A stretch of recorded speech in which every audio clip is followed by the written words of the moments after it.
Anyways, it is, what is it right now? 2:20. So for you, it's going to be 10:20. I think, despite the more supernaturally charged conversation that we've been having and just continuing to catch up on you, have a little bit more of a casual conversation, I think, my friend, it is time to go under the skin of Observers of the Inevitable. This will be the first time, again, in a long time, that I have done something like this to where I have the lyrical context before going into the album, but I think this will make for a lot better of a front-to-back session overall. So, just like we did last time, if I remember, you ended up turning Dimensions Unfurled into a miniseries over on Netflix, kind of Black Mirror style. So, would Observers of the Inevitable, would it be getting that same treatment, being that this is a longer effort, or what are you thinking? It's like Observers has like it's more like a red line through the whole thing, but like some tracks are very much like standalone, just there because it's cool. Yeah, yeah. But there's like 3 to 4 songs on the album that I kind of like rallied up together and like, oh, here's like this story, or call it a concept, or like it's not a concept album, but it absolutely has like the same story to tell, but from different angles and perspectives. Yes. About like one occurring incident. Oh yeah. Okay. But to give it that format, as you said, like then it should be like a DVD box set, where like one DVD is like the 4 actual main movie songs, and the rest is like bonus material, I guess. Yeah, that's fine. I like that. So DVD box set, and then of course it has the album cover on it. It has a picture of you guys on the back of it, and then we have a summary, right? We have to have some sort of summary, otherwise simpler minds won't really be interested in checking out what the entirety of the album has to offer. So, what would you think would fit then on the back of that DVD box set as far as a summary or description for what's in the box? That describes this call it movie in Yes. this case. Yes. It's probably that Observers of the Inevitable is like the most generic start and end to like that type of story, but it's done in the most fast-paced, like comically done, brutal fashion. Yeah.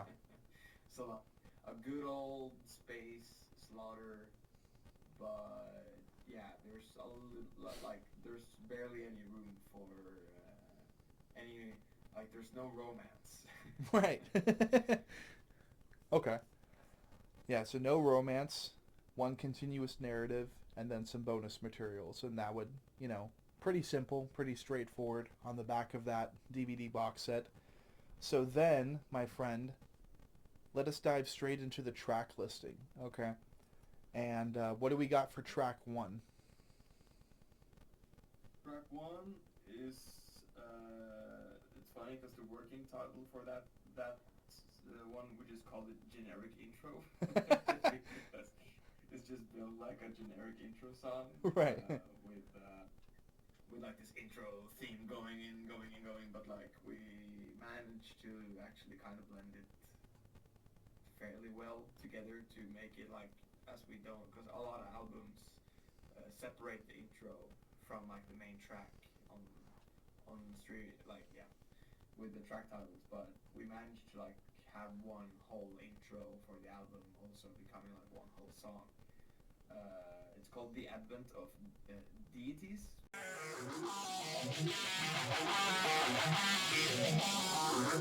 It's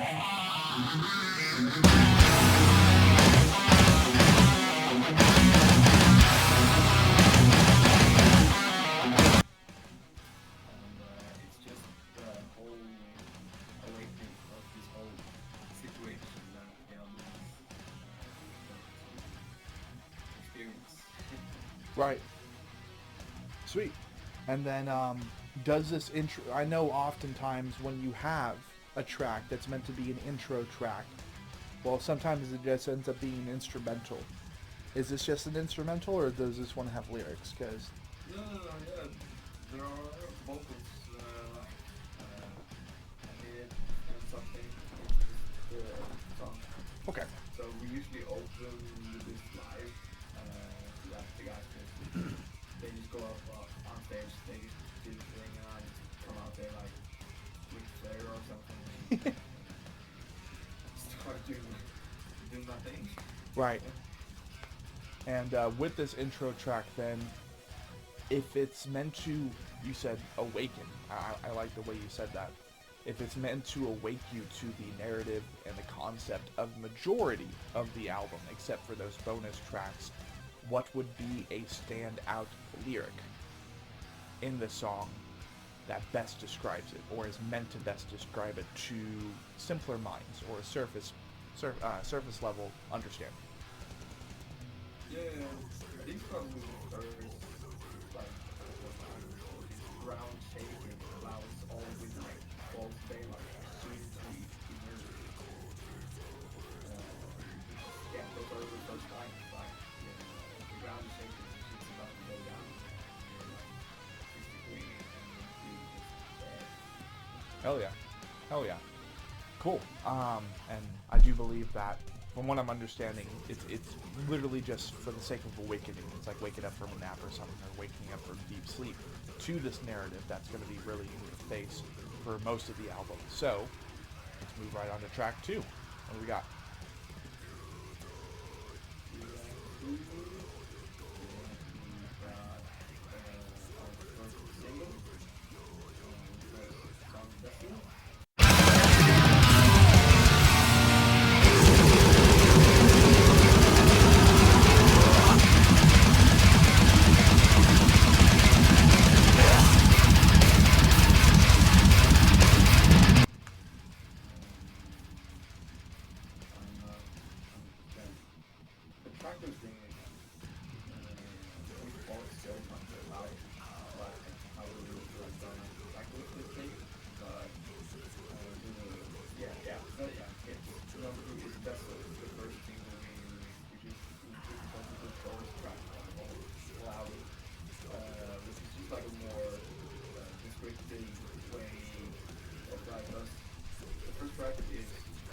We opened up this portal because we felt our curiosity was and we have to embrace our new world leaders and just submit to all the fucked up stuff they have in front of us. And that's the only ones young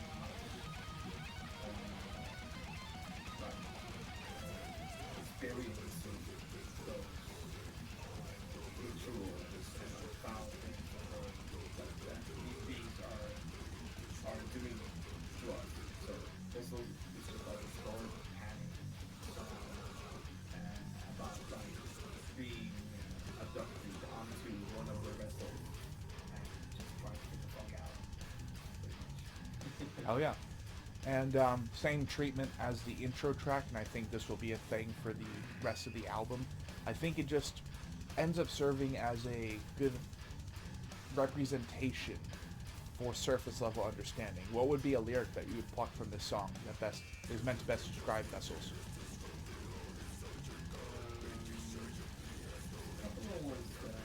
But I think it has to be our world is yet to come. Our relentless towards the many suns, genuinely slowly, sudden events of the disintegrating stars. It's a little like out there, but just pretty much like these are next. Now it's our time. And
Right.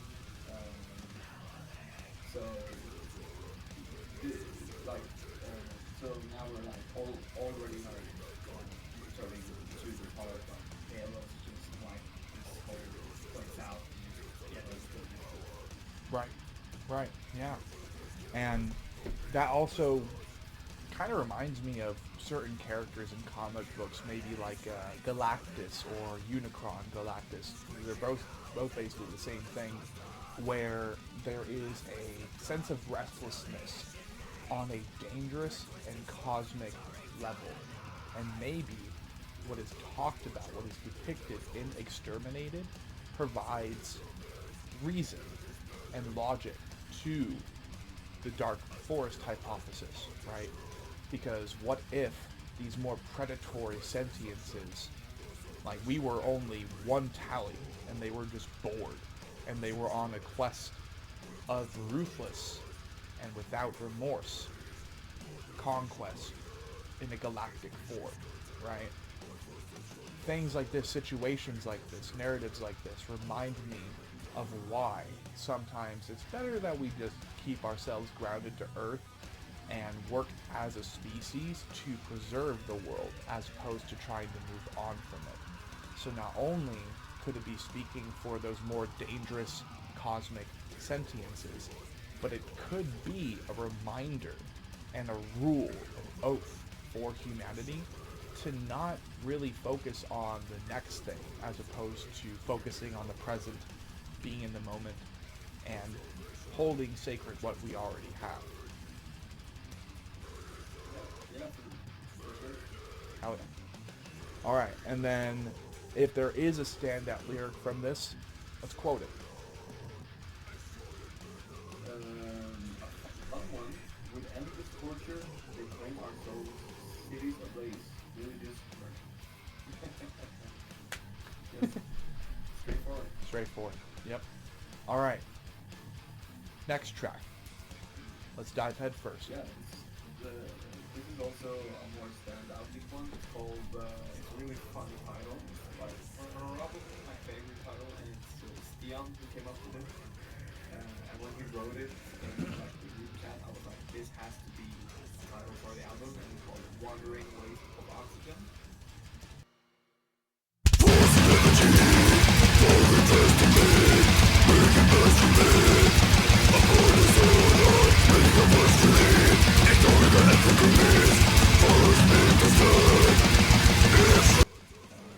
And it's pretty much just about there are some people or human beings who are simply nothing but a wandering waste of oxygen, time, and space.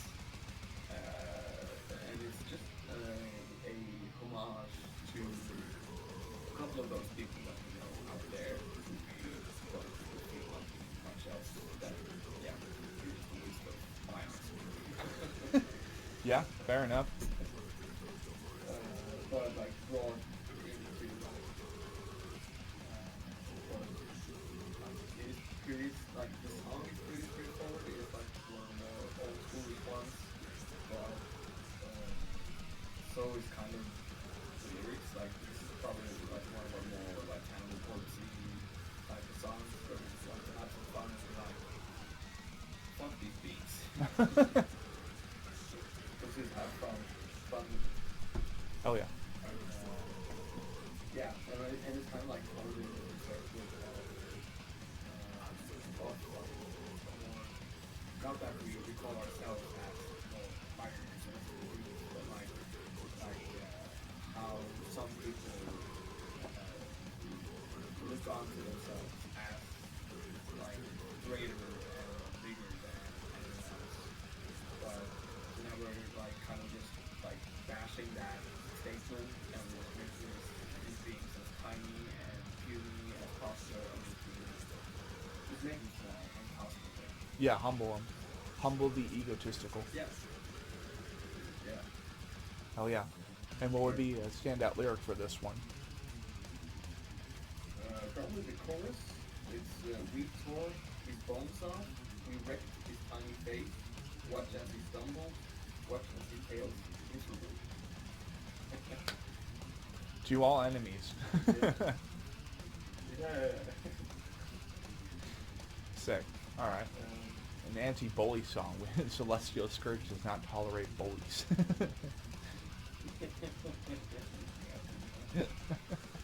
Alright, next track. What do we got? Yeah, let's try. This is probably the one I have the most with. Like text one. Mm. It's called Insectoid and designation.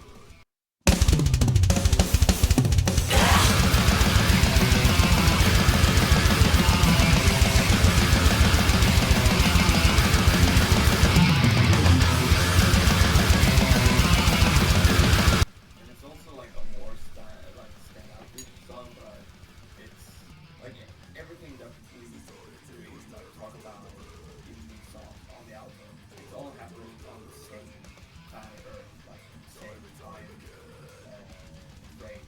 Like it's not like oh this is like a fictional place. This is everything is in the same fictional place. So this one is about like society and scientists pushing the boundaries of like the whole. Not that I really want to get into that, but I think it was one of Trump's sons. He's kind of like investigating and enhanced Olympic Games. Mm. So like Olympic Games where it's allowed to go on steroids and fistings.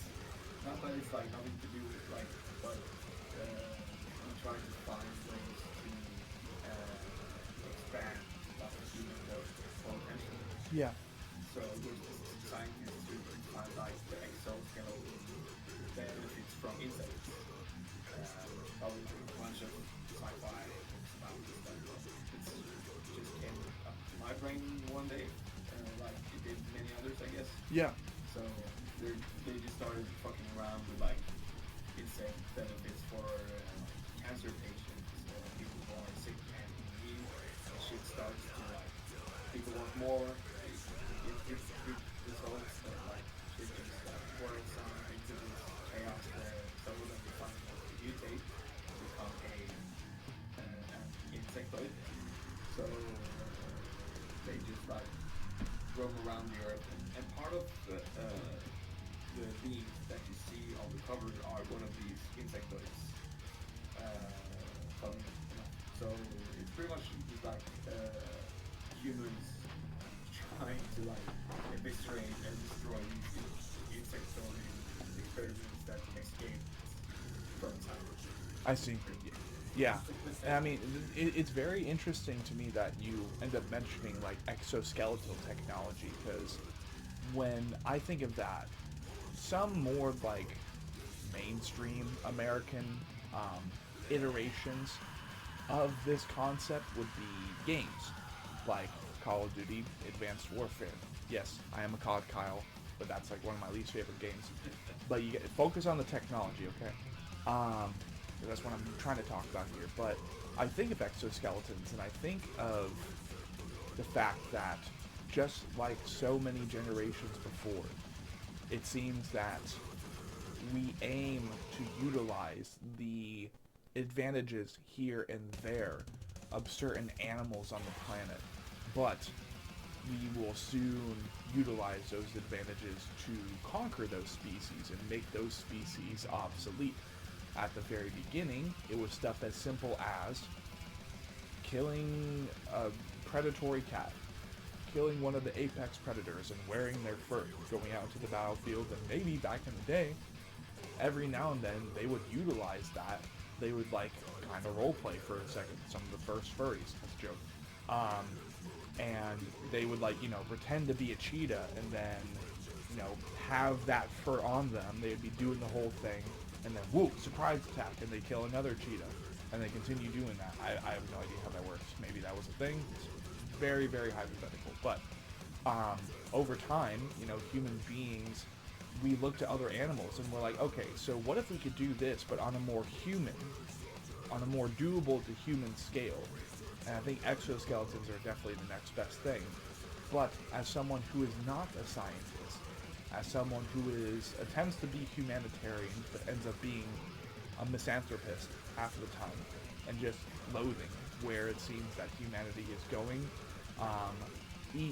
easing on or cheering on a near future where species that have remained dormant in the earth, kaiju-sized animals, are finally starting to emerge from deep within the earth's roots to remind us that we're still not there as far as our self-proclaimed role as apex predators. Like, we really just utilize the cheat code of copying other animals and making things more convenient for ourselves. And as far as I'm concerned, that's de-evolution. But what can I say? It's been centuries since we've been doing everything that we have been, and so far we have indeed been successful. It's just we've accomplished everything by more dirty means, as opposed to actually evolving and actually developing certain appendages and shit. But that would also encourage a more primitive evolution, and well, no one wants to be 1/16th or 1/20th of human evolution. They're like, I want to be able to communicate with someone all the way over in India and not have to travel to India. Boom, a phone. I want to be able to chop up my fruits a certain way in very specific measurements. That way I can make it taste better and make those tomatoes taste better and make all the ingredients taste better. Oh, like that's agricultural technology. We continue to utilize cheat codes, but I think the idea that behind the scenes as well, not only are there cryptids, but there are probably also failed human experiments to copy cryptids or even copy gods, and again, self-proclaim ourselves as gods. That's always something that I try to keep in the forefront of my mind, while tucking it in the back corner, where that corner needs to be scrubbed because there's a lot of dirty shit back there. But it's very interesting a premise, so awesome. I think narratively I'll end up connecting with this one a lot more, that being Insectoid evisceration, because it is indeed the evisceration of any sense of organic evolution and organic and authentic, more natural change to humanity. Let's go into the next track. Yeah. Next track is the Optic Chiasm.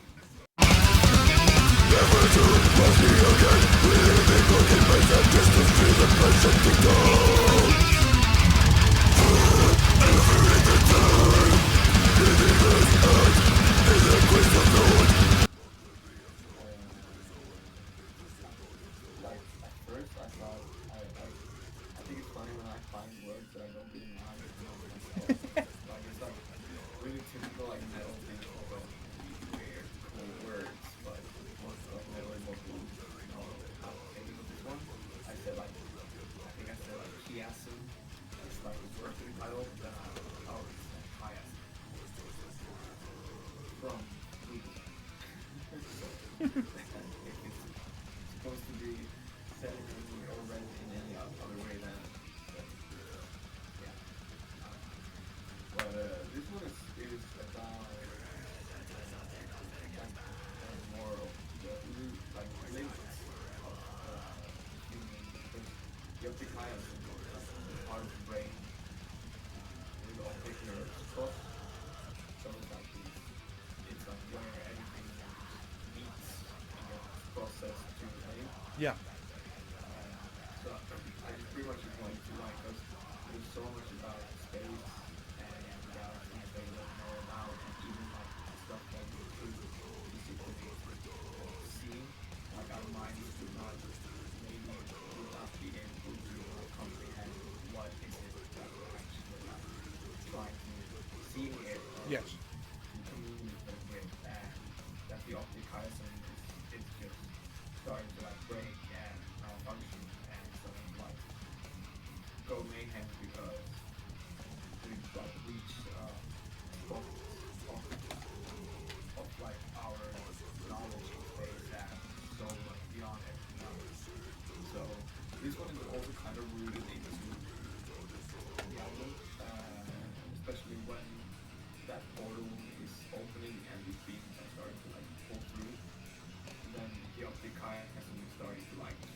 Short circuit, yeah. It's like, like my brain and my optic eyes are physically not capable of comprehending this information. Yes. So, and it just makes you go apeshit, pretty much. That's what this song is about. Fair enough. Yeah. And the optic chiasm then definitely plays into the album title, I think, of Observers of the Inevitable. And maybe this could be the closest thing to a title track, if there was one, and if we haven't discussed one yet, because I'm oblivious, absolutely oblivious to the track listing. I think There is none. there is one? There's none. Okay, there's none. Okay. So therefore, this, I think, would definitely play as the best or serve as the best title track to the album, because it's not exactly Observers of the Inevitable, but who are, what is the Observers of the Inevitable? Well, it's humanity, from what I've understood so far. It's like, this is us looking into the unknown and our minds unraveling, the dimensions of our psyche maybe unfurling, let alone the dimensions that could be unfurling if we try to reach too far, if we try to dig too deep into the cosmos and into the unknown, into the vastness of space, into the void, the nothingness that is. Then with the optic chiasm, it's like, yeah, like you can look into that portal, you can see everything coming through, but what your brain, what your mind, what your soul will not be able to interpret is the consequences of what led you there. And maybe you were involved in that portal opening. Maybe you poked the wrong cosmic bear, and now there is a very, very primitive but interconnected hive mind species that is ready to eradicate humanity because of you deciding to throw a pebble at the hornet's nest. That's another analogy.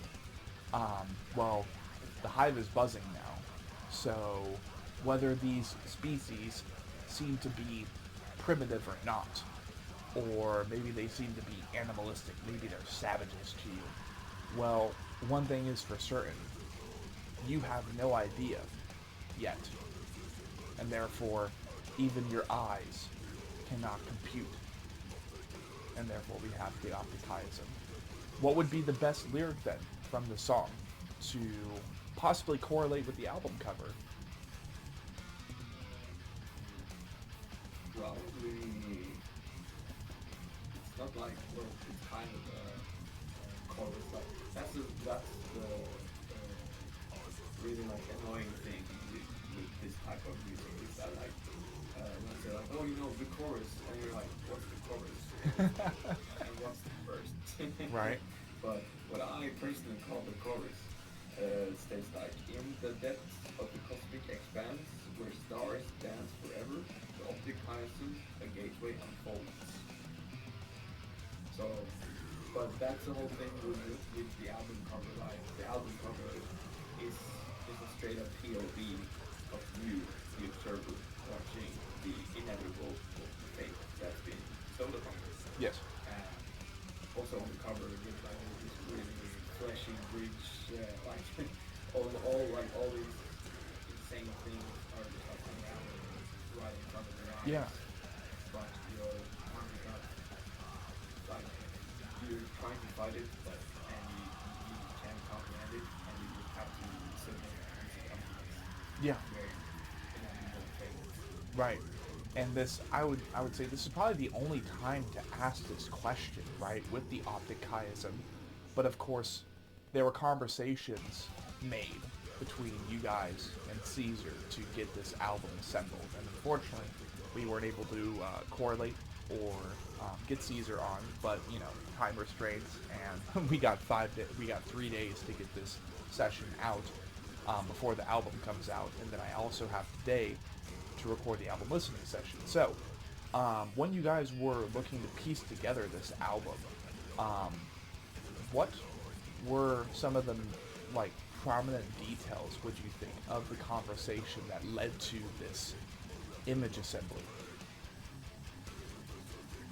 The guys pretty much just left it up to me. And Stian, like, because way back when he asked me to join, he was like, I want to know the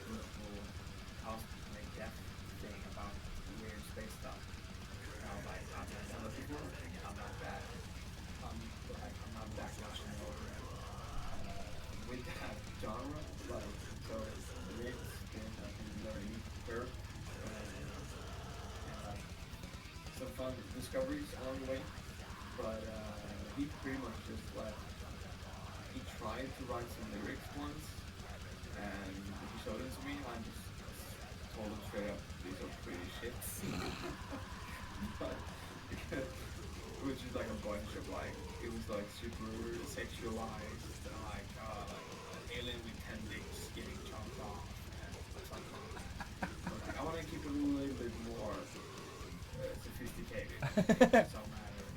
Like, yes, it has to be super grimy and ugly and stupid, but we can still approach it in a way that has some spine to it. And so for this album, they wrote all the instrumentals first, which is hard for me to write a lot of lyrics without the instrumental first. So then it's just like, then I don't write 2 pages, like half a page worth of something. Yeah, they just pretty much just gave it up to me and were like, it has to do something about space, it has to like follow ish what we've already done, but keep it like moving forward. And I have been constantly, like when I'm writing a lyric, when I finished it, like when I myself thought this is not finished, I send it to the chat, they go over it, and they're like, okay, this is cool, or it's not cool. Like they will always have their opinion about it. But other than that, I've just been full freedom to play around with weird ideas, pretty much. So then, if it was left up to you to have this conversation with Caesar, you just told us that this album cover depicts a POV of someone just observing a portal open up, and all of these more primitive, maybe agitated, aggressive sentiences coming through the portal. Nothing good is happening. You're on a flesh bridge. Like, why are you on a bridge of flesh in the first place, and then a portal's opening up? That's weird in and of itself. But what would you think were the most important talking points when giving the idea to Caesar that would then eventually become the album cover? I gave him all that freedom too. Like I gave him 3 or 4 songs, like the ones who are like together. I gave him those because they were the ones we finished first as well. Instrument-wise and lyrical-wise. So I sent him those. I sent him that quick just a small chat where like what I have in my thoughts what it's all about. Yeah. And then I was like, it's important for you to get some inspiration, and then I sent him all the lyrics for those songs. So like it's my interpretation of this like whole story, and it's also his interpretation of my story by going through all the lyrics and all the ideas. He just knocked it right out of the park. It's insane. Like, I'm so happy about the cover. Sweet. So he pretty much just nailed what my idea were. Sweet. And more or less then it was improv, like there was no like phone calls or anything like, hey, we want to see a flesh bridge, or hey, there has to be a portal in there somewhere. You're just like, yeah, I mean, just go off the lyrics. Have fun. Well, there is a lot of flesh and portals in the lyrics, so... That's true. That's fair. So, I guess that's where he found the inspiration for that. Flesh bridge with a spine on it. Yeah. Yeah. Even though that's not a lyric or anything. There's no way in reality where I think about a spine on a bridge, but he was like, that's fucked up enough, I'll do this. Hell yeah. Hell yeah. Okay. Well, then we move from the optic chiasm into the next track. Yeah, the second last track, which is the last single we put out, called Assembling Deformities.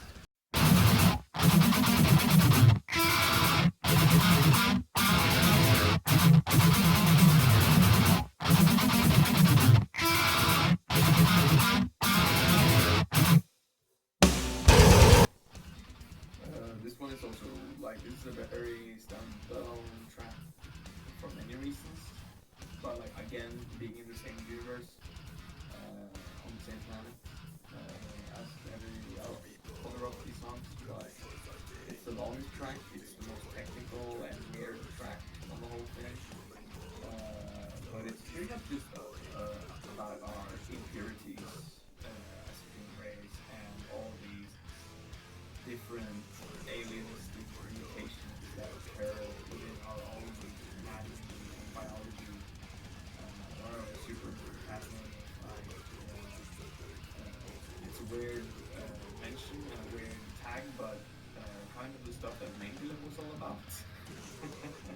not that I'm like a big Mengele supporter, but like his weird fucked up fascination for like human deformities and like what do you call it, like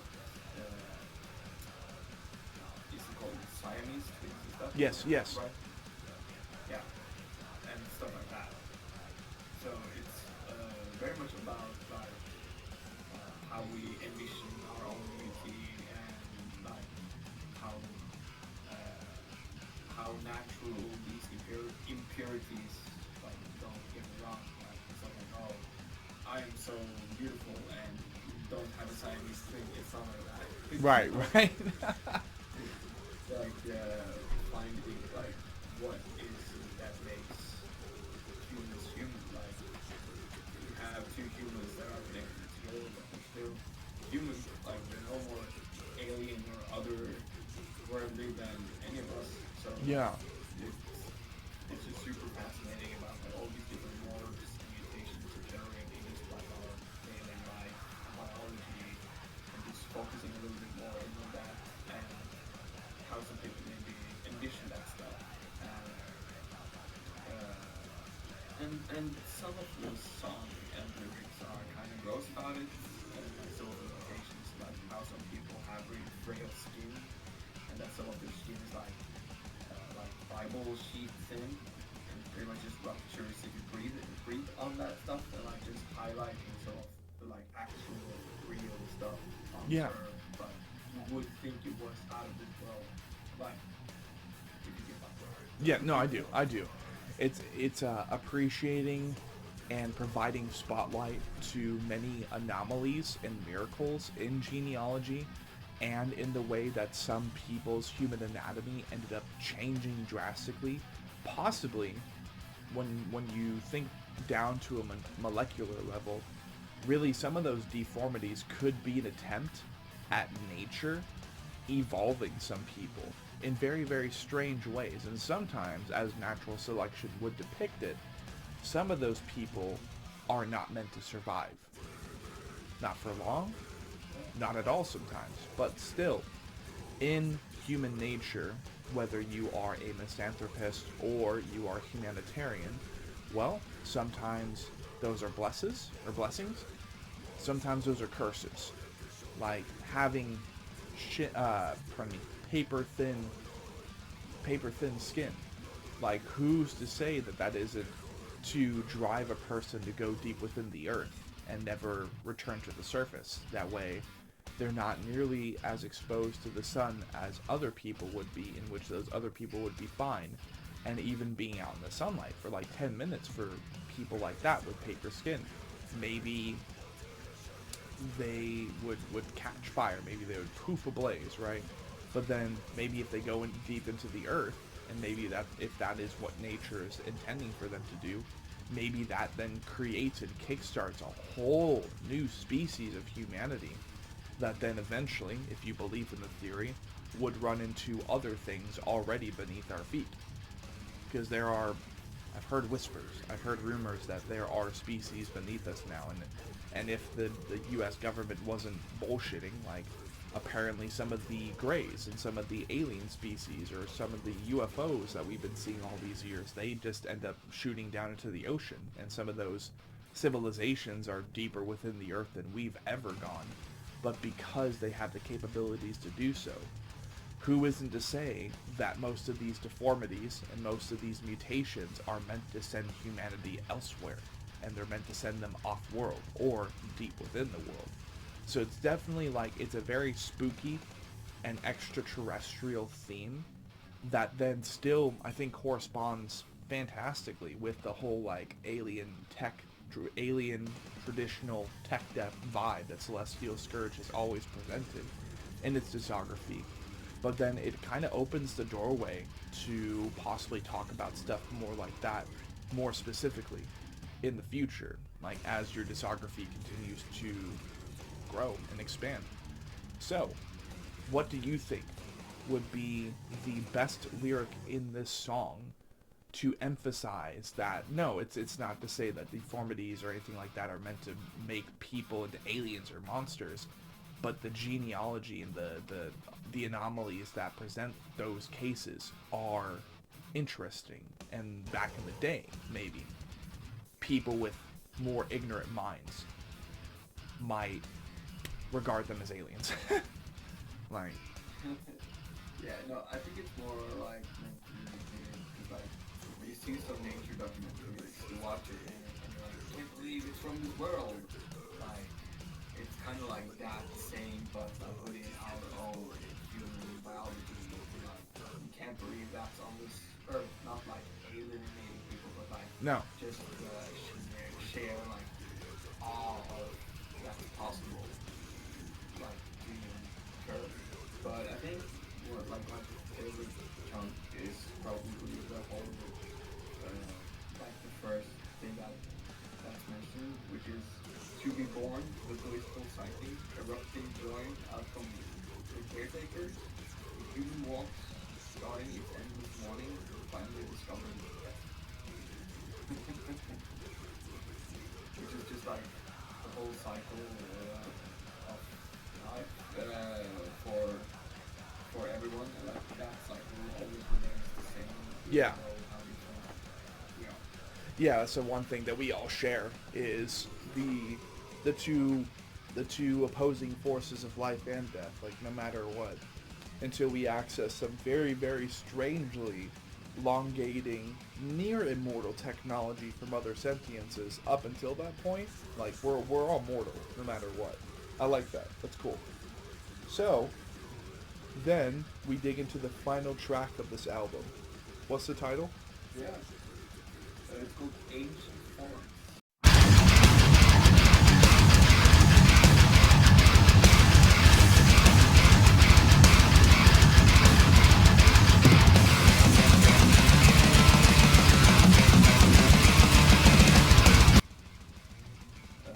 So this is the closing track for our whole story, where like the observer is called that the observer, which is our